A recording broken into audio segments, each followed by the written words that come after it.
മതമൈത്രിയുടെ പ്രതീകമായ നാടാണ് ചൂരൽമലയും മുണ്ടക്കയും. ഇവിടുത്തെ ആഘോഷങ്ങളിൽ എല്ലാ മതവിഭാഗത്തിൽ ഉൾപ്പെട്ടവരും ചേർന്ന് നിൽക്കാറുണ്ട്. ദുരന്തത്തിൽ മരിച്ചവർക്കുള്ള പ്രാർത്ഥന മാത്രമാണ് ഇത്തവണത്തെ നബിദിനത്തിൽ നടന്നത്.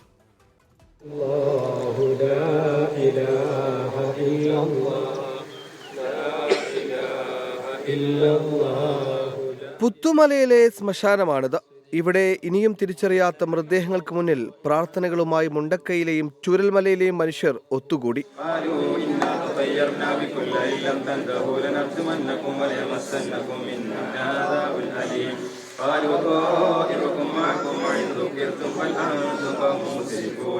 കഴിഞ്ഞ നബിദിനം ഓർമ്മകളിൽ നിറയുകയാണ്.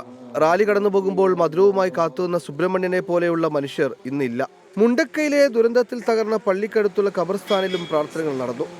കഴിഞ്ഞ പ്രാവശ്യത്തെ നബിദിന ഘോഷയാത്രയിൽ ഈ പരിപാടിയിൽ പങ്കെടുത്ത ഒരുപാട് ആളുകൾ ഇന്ന് ഞങ്ങളുടെ കൂടെ ഇല്ല. സുബ്രഹ്മണ്യേട്ടൻ, ശിവേട്ടൻ, പ്രമോദിച്ച് അങ്ങനെ കുറേ ആളുകളെയൊക്കെ മധുരം കൊണ്ട് നടന്നതാണ്. ഇത് ഇവിടെ ഇങ്ങനെ ഇരിക്കുമ്പോൾ അവർ മധുരം കൊണ്ടുവരും. ഇന്ന് അവരൊന്നും കാണാനില്ല, അവരെവിടെയൊന്നും അറിയുന്നില്ല. ദുരന്തത്തിന്റെ പശ്ചാത്തലത്തിൽ വയനാട് ജില്ലയിൽ എവിടെയും കഴിഞ്ഞ വർഷത്തെ പോലെ പകിട്ടാർന്ന നബിദിനാഘോഷ പരിപാടികൾ ഉണ്ടായില്ല. 24 വയനാട്. ലോകത്തെവിടെയായാലും ഏത് സമയത്തും 24 വാർത്തകളും ഓഗ്മെന്റഡ് റിയാലിറ്റി പാക്കേജുകളും എക്സ്പ്ലെയിനറുകളും വിശദമായി കാണാൻ ഞങ്ങളുടെ യൂട്യൂബ് ചാനൽ നിങ്ങൾക്ക് സബ്സ്ക്രൈബ് ചെയ്യാം.